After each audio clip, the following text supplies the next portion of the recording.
ਦੋਸਤੋ ਸਾਰਿਆਂ ਨੂੰ ਆਦਾਬ, ਸਤਿ ਸ਼੍ਰੀ ਅਕਾਲ, ਰਾਮ ਰਾਮ, ਵਾਲੇਕੁਮ ਸਲਾਮ। ਮੈਂ ਪ੍ਰਦੀਪ ਸਿੰਘ ਤੁਹਾਡੇ ਨਾਲ ਜੋ ਆਪਣੀ ਤੁੱਛ ਜਿਹੀ ਬੁੱਧੀ ਨਾਲ ਵਿਚਾਰ ਰੱਖਣ ਜਾ ਰਿਹਾ ਵਾਂ। ਜੋ ਕਿਸਾਨ ਸੰਘਰਸ਼ ਚੱਲ ਰਿਹਾ, ਇੱਕ ਕਿਸਾਨ ਦਾ ਪੁੱਤਰ ਹੋਣ ਦੇ ਨਾਤੇ ਅਤੇ ਖੁਦ ਕਿਸਾਨ ਹੋਣ ਦੇ ਨਾਤੇ ਸਭ ਤੋਂ ਪਹਿਲਾਂ ਨਤਮਸਤਕ ਉਹਨਾਂ ਦੇ ਚਰਨਾਂ ਦੇ ਵਿੱਚੋਂ ਸਿਰ ਝੁਕਦਾ ਵਾ, ਜਿਹੜੇ ਸਿੱਖ ਧਰਮ ਦੀ ਮਹਾਨ ਸ਼ਹਾਦਤ ਛੋਟੇ ਸਾਹਿਬਜ਼ਾਦਿਆਂ ਦੀ। ਬਾਕੀ ਕਿਸਾਨ ਆਗੂ, ਸਮੂਹ ਬੀਬੀਆਂ, ਬੱਚੇ, ਸਮੂਹ ਸੰਘਰਸ਼ਸ਼ੀਲ ਜਥੇਬੰਦੀਆਂ ਜੋ ਸਹਿਯੋਗ ਕਰ ਰਹੇ ਆ, ਉਹਨਾਂ ਸਾਰਿਆਂ ਨੂੰ ਜਿੰਦਾਬਾਦ, ਸਲਾਮ, ਸਲੂਟ। ਜੇ ਖੇਤੀਬਾੜੀ ਦੀ ਗੱਲ ਕਰੀਏ ਤਾਂ ਜਿਹੜਾ ਸਾਡਾ ਜਿਸ ਮੁਕਾਮ 'ਤੇ ਅਸੀਂ ਅੱਜ ਆ, ਮਿਹਨਤ ਕਰਕੇ ਸਾਡਾ ਪਿਛੋਕੜ ਗਈ 47 ਦੀ ਵੰਡ ਤੋਂ ਬਾਅਦ, ਜਦੋਂ ਉੱਜੜ ਕੇ ਘਰ ਪਰਿਵਾਰ, ਜਾਇਦਾਦਾਂ, ਪਸ਼ੂ ਛੱਡੇ, ਜਾਨ ਬਚਾ ਕੇ ਮਸਾਂ ਹਿੰਦੁਸਤਾਨ ਦੀ ਧਰਤੀ 'ਤੇ ਪਹੁੰਚੇ। ਅਤੇ ਬਜ਼ੁਰਗ ਜੋ ਮੇਰੇ ਦਾਦਾ ਜੀ ਦੱਸਦੇ ਆ, ਸਾਡੇ ਬਜ਼ੁਰਗ ਦੱਸਦੇ ਰਹੇ ਆ ਵੀ ਅਸੀਂ ਆਪਣੇ ਨਾਲ ਕੁਝ ਵੀ ਨਾ ਲਿਆ ਸਕੇ, ਸਿਰਫ ਆਪਣੀ ਜਾਨ ਦੀ ਮਹਿਫੂਜ਼ ਜਾਨ ਹੀ ਬਚਾ ਕੇ ਪਹੁੰਚ ਸਕੇ। ਅਤੇ ਜੇ ਕੋਈ ਥੋੜ੍ਹਾ ਬਹੁਤਾ ਕੋਈ ਚੀਜ਼ ਹੈ ਸੀ ਤਾਂ ਉਹ ਹੈ ਸੀ ਸਾਡੇ ਕੋਲ ਸੋਨਾ ਵਗੈਰਾ, ਨਾਲ ਥੋੜ੍ਹਾ ਬਹੁਤਾ ਲੈ ਆਏ, ਨਾਲ ਬੰਨ੍ਹ ਕੇ ਲੈ ਆਏ। ਉਹ ਹੌਲੀ ਹੌਲੀ ਵੇਚ ਵੱਟ ਕੇ ਗੁਜ਼ਾਰਾ ਕਰਦੇ ਰਹੇ, ਥੋੜ੍ਹਾ ਥੋੜ੍ਹਾ ਕਰਕੇ ਉਸ ਨੂੰ ਖਾਈ ਗਏ ਕਹਿ ਲਈਏ, ਕਿਉਂਕਿ ਉਸ ਟਾਈਮ ਕੋਈ ਵੀ ਆਮਦਨ ਜਾਂ ਕੁਛ ਤਰ੍ਹਾਂ ਦਾ ਕੋਈ ਸਾਧਨ ਨਹੀਂ ਹੈਗਾ ਸੀ। ਅਤੇ ਜੇਕਰ ਮੈਂ ਆਪਣੇ ਪਿੰਡ ਦੀ ਗੱਲ ਕਰਾਂ ਤਾਂ ਸਾਰਾ ਪਿੰਡ ਹੀ ਅਲੀਪੁਰ, ਜੋ ਤਹਿਸੀਲ ਜੀਰਾ 'ਚ ਪੈਂਦਾ ਵਾ, ਲਾਹੌਰੀਆਂ ਦਾ ਵਾ। ਭਾਵ ਲਾਹੌਰ ਪਾਕਿਸਤਾਨ ਤੋਂ ਉੱਜੜ ਕੇ ਆਏ ਪਰਿਵਾਰ ਆ, ਜਿਹਦੇ ਵਿੱਚ ਜੋ ਕਿ ਸਾਡਾ ਪਿੰਡ ਜੱਗੀਆਂ ਸੀ, ਤਹਿਸੀਲ ਕਸੂਰ 'ਚ ਪੈਂਦਾ ਸੀ। ਇਹਦੇ ਵਿੱਚ ਅਲੱਗ-ਅਲੱਗ ਤਬਕੇ ਦੇ ਲੋਕ, ਸਹਾਰੀ ਵਾਲੇ, ਕਾਫਰ, ਪੰਬੇ, ਅਲੱਗ-ਅਲੱਗ ਫਿਰਕਿਆਂ ਦੇ, ਮਤਲਬ ਅਲੱਗ-ਅਲੱਗ ਪਿੰਡਾਂ ਤੋਂ ਉੱਠ ਕੇ ਪਾਕਿਸਤਾਨ ਦੇ ਲਾਹੌਰ ਜ਼ਿਲ੍ਹੇ ਦੇ ਵਸਨੀਕ ਸੀ, ਜਿਹੜੇ ਇੱਧਰ ਆਏ ਆ। ਬਾਕੀ ਇਹ ਕੋਈ ਇੱਕ ਦਿਨ ਦੇ ਵਿੱਚ ਜਿੱਥੇ ਅਸੀਂ ਅੱਜ ਪਹੁੰਚੇ ਹਾਂ, ਜੇ ਅਸੀਂ ਰੋਟੀ ਖਾ ਰਹੇ ਹਾਂ, ਚੰਗੀ ਖਾ ਰਹੇ ਹਾਂ, ਆਪਦੀ ਮਿਹਨਤ ਨਾਲ ਖਾ ਰਹੇ ਹਾਂ, ਪਰ ਇਸ ਦੇ ਇੱਕ ਦਿਨ ਵਿੱਚ ਨਹੀਂ ਪਹੁੰਚ ਗਏ। ਇਹਦੇ ਵਿੱਚ ਸਾਡੇ ਦਾਦੇ ਪੜਦਾਦਿਆਂ ਪਤਾ ਨਹੀਂ ਕਿੰਨੀਆਂ ਪੀੜ੍ਹੀਆਂ ਦੀ ਮਿਹਨਤ ਦਾ ਫਲ ਆ। ਪਹਿਲਾਂ ਸਾਨੂੰ ਜੋ ਬਜ਼ੁਰਗ ਦੱਸਦੇ ਆ, ਕਹਿੰਦੇ ਭਖੜੇ ਦੀਆਂ, ਬਾਜਰੇ ਦੀ ਰੋਟੀ ਵੀ ਖਾਂਦੇ ਰਹੇ ਆ, ਅਤੇ ਉਹ ਵੀ ਕਈ ਵਾਰੀ 2 ਟਾਈਮ ਵੀ ਨਸੀਬ ਨਹੀਂ ਹੁੰਦੀ ਸੀ। ਅਤੇ ਪਿੰਡ ਦੇ ਵਿੱਚ ਜੇ ਕੋਈ ਹੁੰਦੇ ਸੀ, ਖੂਹ ਹੁੰਦੇ ਸੀ, ਖੂਹ ਵੀ ਕੋਈ 2-4 ਖੂਹ ਹੁੰਦੇ ਸੀ, ਅਤੇ ਉਹਦੇ ਵਿੱਚ ਜਿਹੜੀ ਜ਼ਮੀਨ ਅਲਾਟ ਹੋਈ ਸੀ, ਜਿਹੜੇ ਪਾਕਿਸਤਾਨ ਤੋਂ ਉੱਜੜ ਕੇ ਆਏ, ਉਹਨਾਂ ਨੂੰ ਕਿੱਲਾ 2-2 ਕਿੱਲੇ ਜ਼ਮੀਨ ਅਲਾਟ ਹੋਈ, ਜਿਹਦੇ 'ਤੇ ਸਿਰਫ ਆਪਦੇ ਗੁਜ਼ਾਰੇ ਜੋਗੀ ਹੀ ਕਣਕ ਹੁੰਦੀ ਸੀ। ਜੋ ਵੀ ਮਤਲਬ ਬੀਜਦੇ ਸੀ, ਗੁਜ਼ਾਰੇ ਜੋਗਾ ਹੀ ਹੁੰਦਾ ਸੀ, ਵੇਚਣ ਵਟਣ ਜੋਗਾ ਨਹੀਂ ਹੁੰਦਾ ਸੀ। ਬਾਕੀ ਸ਼ਹਿਰ ਤੋਂ ਕੋਈ ਚੀਜ਼ ਮੁੱਲ ਨਹੀਂ ਖਰੀਦੀ ਜਾਂਦੀ ਸੀ, ਸਿਰਫ ਇੱਕ ਲੂਣ ਹੀ ਬਾਹਰ ਸ਼ਹਿਰ ਤੋਂ ਲਿਆਂਦਾ ਜਾਂਦਾ ਸੀ ਖਰੀਦ ਕੇ। ਬਾਕੀ ਵਾਈ ਵੀ ਤਾਂ ਸਾਰੇ ਜਾਣਦੇ ਆ, ਉਸ ਟਾਈਮ 'ਤੇ ਬਹੁਤ ਜ਼ਿਆਦਾ ਮਿਹਨਤ ਅਤੇ ਬਲਦਾਣਾ ਹੁੰਦੀ ਸੀ, 24 ਘੰਟੇ ਖੂਹ ਚੱਲਦਾ ਸੀ। ਬਾਕੀ ਕੁਦਰਤ, ਜ਼ਮੀਨ ਮਿਹਰਬਾਨੀ 'ਤੇ ਨਿਰਭਰ ਸੀ ਸਾਰਾ ਕੁਛ। ਜਿਹੜੀ ਬਾਕੀ ਖੇਤੀ ਹੁੰਦੀ ਸੀ, ਉਹ ਛੋਲੇ, ਬਾਜਰਾ, ਕਣਕ ਵਗੈਰਾ ਦਾਣੇ ਸੁੱਟ ਦਿੰਦੇ ਸੀ। ਜੇ ਕੋਈ ਬਾਰਿਸ਼ ਵਗੈਰਾ ਚੰਗੀ ਹੋ ਗਈ, ਮੌਸਮ ਚੰਗਾ ਰਿਹਾ ਤਾਂ ਹੋ ਜਾਂਦਾ ਸੀ ਕੁਝ, ਨਹੀਂ ਤਾਂ ਨਹੀਂ ਹੁੰਦਾ ਸੀ। ਉਸ ਤੋਂ ਬਾਅਦ ਸਖਤ ਮਿਹਨਤ, ਰਾਤ ਦਿਨ ਇੱਕ ਕਰਕੇ, ਮਿੱਟੀ ਨਾਲ ਮਿੱਟੀ ਹੋ ਕੇ, ਪੇਟੋਂ ਭੁੱਖੇ ਰਹਿ ਕੇ, ਅਤੇ ਇੱਥੋਂ ਤੱਕ ਵੀ ਹੈਗੇ ਸੀ ਬਜ਼ੁਰਗ ਦੱਸਦੇ ਕਿ ਜੁੱਤੀ ਵੀ ਨਹੀਂ ਪੈਰੀ ਪਾਉਂਦੇ ਸੀ, ਜੁੱਤੀ ਵੀ ਨਹੀਂ ਖਰੀਦਦੇ ਹੁੰਦੇ ਸੀ, ਮਤਲਬ ਨੰਗੇ ਪੈਰੀ ਸਾਰਾ ਸਾਲ। ਸਰਦ ਪੋਹ ਦੀਆਂ ਰਾਤਾਂ, ਜੇਠ ਹਾੜ ਦੇ ਮਹੀਨੇ ਅੱਗ ਵਰਦੀ ਆ, ਅਤੇ ਮਾਚਿਸ ਦੀ ਤਿਲੀ ਨੂੰ ਵੀ ਬਚਾ ਕੇ ਰੱਖਦੇ ਸੀ। ਇੱਕ ਪਾਥੀ ਇੱਕ ਬੀਬੀਆਂ ਧੁਖਾ ਕੇ ਰੱਖ ਦਿੰਦੀਆਂ ਸੀ ਚੁੱਲ੍ਹੇ ਦੇ ਵਿੱਚ, ਅਤੇ ਉਹਦੇ ਨਾਲ ਹੀ ਅੱਗ ਬਾਲੀ ਜਾਂਦੀ ਸੀ ਜਦੋਂ ਵੀ ਬਾਲਣੀ ਹੁੰਦੀ ਸੀ। ਬੱਚਿਆਂ ਨੂੰ ਕੋਈ ਸੁੱਖ ਆਰਾਮ ਨਹੀਂ ਦਿਖਾਇਆ ਜਾਂਦਾ ਸੀ। ਕੱਚੇ ਕੋਠਿਆਂ 'ਚੋਂ ਇੱਕ ਕੋਠਾ ਕੱਚਾ, ਅਤੇ ਉਹਦੇ 'ਚ 15-15, 20-20 ਜੀਅ ਇਕੱਠੇ ਗੁਜ਼ਾਰਾ ਕਰਦੇ ਸੀ। ਜੇਠ ਹਾੜ ਦੀਆਂ ਧੁੱਪਾਂ, ਪੋਹ ਮਾਘ ਦੀਆਂ ਰਾਤਾਂ ਕੀ ਹੁੰਦੀਆਂ ਸੀ, ਇਹ ਮੇਰਾ ਖਿਆਲ ਕਿਸਾਨ ਤੋਂ ਜ਼ਿਆਦਾ ਕੋਈ ਨਹੀਂ ਜਾਣਦਾ। ਸਖਤ ਮਿਹਨਤ ਕਰਕੇ, ਰਾਤ ਦਿਨ ਇੱਕ ਕਰਕੇ, ਕੋਈ ਹਫ਼ਤਾਵਾਰੀ ਛੁੱਟੀ ਨਹੀਂ ਹੈਗੀ ਕਿਸਾਨ ਦੇ ਲਈ, ਕੋਈ ਉਮਰ ਦੇ ਹਿਸਾਬ ਨਾਲ ਕੋਈ ਰਿਟਾਇਰਮੈਂਟ ਨਹੀਂ ਹੈਗੀ, ਕੋਈ ਮਹਿੰਗਾਈ ਭੱਤਾ ਨਹੀਂ, ਕੋਈ ਪੈਨਸ਼ਨ ਨਹੀਂ। ਸਾਰੀ ਜ਼ਿੰਦਗੀ ਜੇ ਕਰ ਲਿਆ ਅਤੇ ਕਿਸਾਨ ਨੇ ਖਾ ਲਿਆ। ਅਤੇ ਖੂਹ ਦੀ ਪੰਜਾਬੀ ਖਾਣ ਹੈਗਾ, ਜਿਵੇਂ ਕਹਿ ਸਕਦੇ ਖੂਹ ਦੀ ਮਿੱਟੀ ਖੂਹ 'ਚ ਹੀ। ਸਖਤ ਮਿਹਨਤ ਕਰਕੇ ਵੀ ਫਸਲ ਦਾ ਮੁੱਲ ਜਿਹੜਾ ਉਹ ਵੀ ਬੇਗਾਨੇ ਹੱਥ, ਪਤਾ ਨਹੀਂ ਲਾਗਤ ਮੁੱਲ ਵੀ ਮਿਲੇ ਜਾਂ ਨਹੀਂ, ਪਰ ਮਜਬੂਰੀ ਕਿਸਾਨ ਦੀ ਆ, ਉਹ ਕੁਝ ਕਰ ਨਹੀਂ ਸਕਦਾ, ਉਹਦਾ ਵੱਸ ਨਹੀਂ ਚੱਲਦਾ। ਜੇ ਆਪਾਂ ਹੁਣ ਇਸ ਗੱਲ 'ਤੇ ਆਈਏ ਮੋਦੀ ਸਰਕਾਰ 'ਤੇ, ਮੋਦੀ ਕਿਸਾਨੀ ਕੀ ਹੁੰਦੀ ਹੈ? ਕੋਈ ਇਹਨਾਂ ਨੂੰ ਕੋਈ ਇੱਕ ਫਸਲ ਬੀਜ ਕੇ, ਵੱਢ ਕੇ, ਤਿਆਰ ਕਰਕੇ ਦਿਖਾ ਦੇਣ, ਅਤੇ 6 ਮਹੀਨੇ ਖੇਤੀ ਕਰਕੇ ਦੇਖ ਲੈਣ, ਫਿਰ ਇਹਨਾਂ ਨੂੰ ਅਹਿਸਾਸ ਹੋਊਗਾ ਲੋ ਵੀ ਖੇਤੀਬਾੜੀ ਜਾਂ ਖੇਤੀ ਕਰਨਾ ਕੀ ਧੰਦਾ ਵਾ, ਲਾਹੇਵੰਦ ਧੰਦਾ ਵਾ ਕਿ ਗੁਜ਼ਾਰੇ ਲਈ ਆ ਕਿ ਮਜਬੂਰੀ ਲਈ ਕਰ ਰਿਹਾ ਕਿਸਾਨ।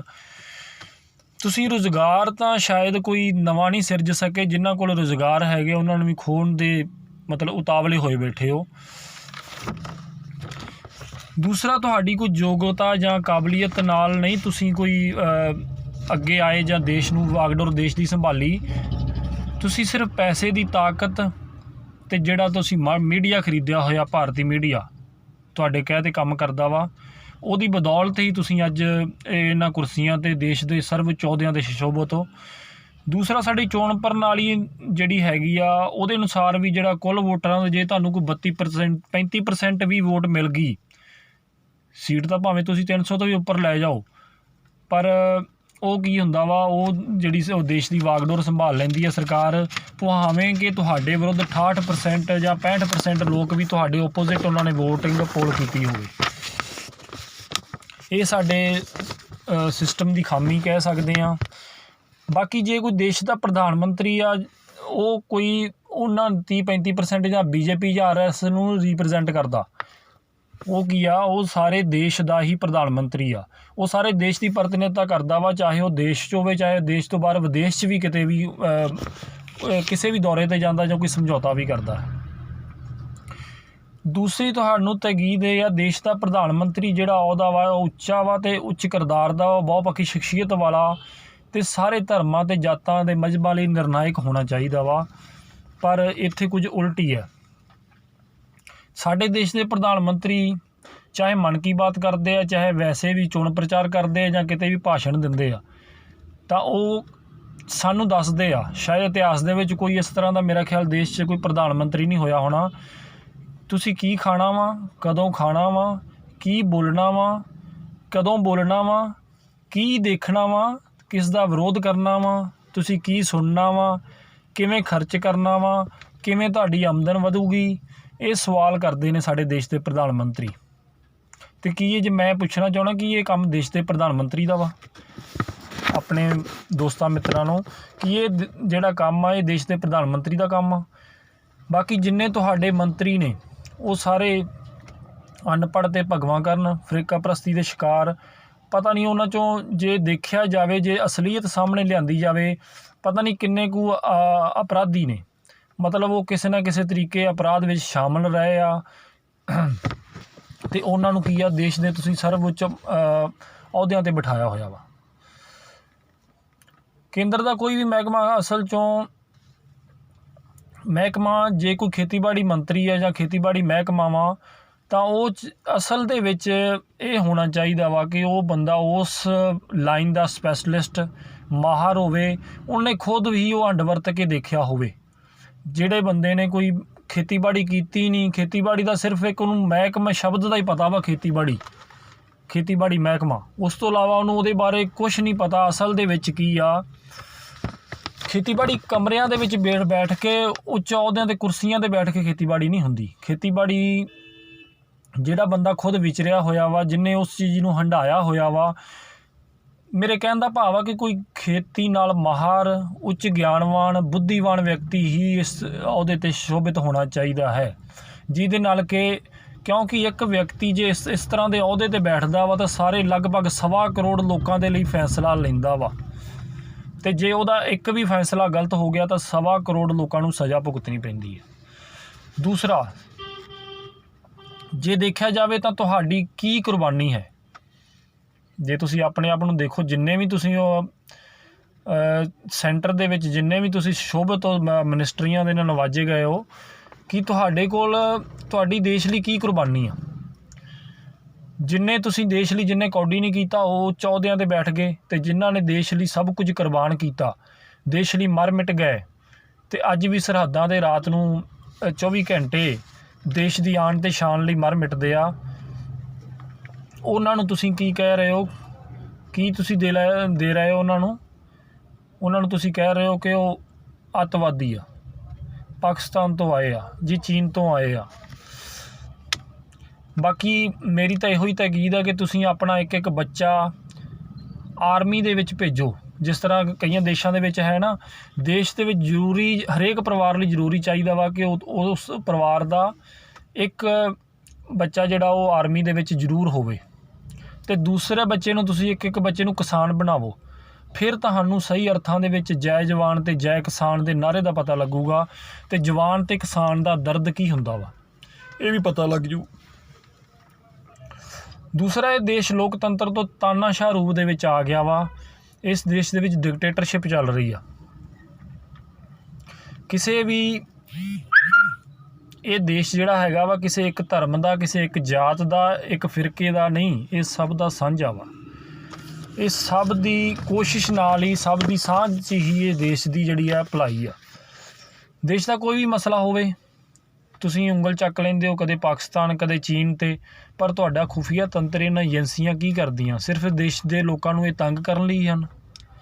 ਇਸ ਲਈ ਮਾਣਯੋਗ ਦੇਸ਼ ਦੇ ਪ੍ਰਧਾਨ ਮੰਤਰੀ ਜੀ, ਤੁਹਾਨੂੰ ਇਸ 'ਤੇ ਧਿਆਨ ਦੇਣਾ ਚਾਹੀਦਾ ਵਾ। ਜੋ ਕਿਸਾਨ ਲਗਾਤਾਰ ਸੰਘਰਸ਼ਸ਼ੀਲ ਨੇ, 2 ਮਹੀਨੇ ਪੰਜਾਬ ਦੇ ਵਿੱਚ ਬੈਠੇ ਰਹੇ, ਉਸ ਤੋਂ ਬਾਅਦ 1 ਮਹੀਨਾ ਹੋ ਗਿਆ ਵਾ ਤੁਹਾਡੇ ਦਰਵਾਜ਼ੇ 'ਤੇ ਦਸਤਕ ਦੇਈ ਬੈਠੇ ਹੋਏ ਤੁਹਾਡੀਆਂ ਬਰੂਹਾਂ 'ਤੇ, ਪਰ ਤੁਹਾਨੂੰ ਉਹ ਨਜ਼ਰ ਨਹੀਂ ਆ ਰਹੇ।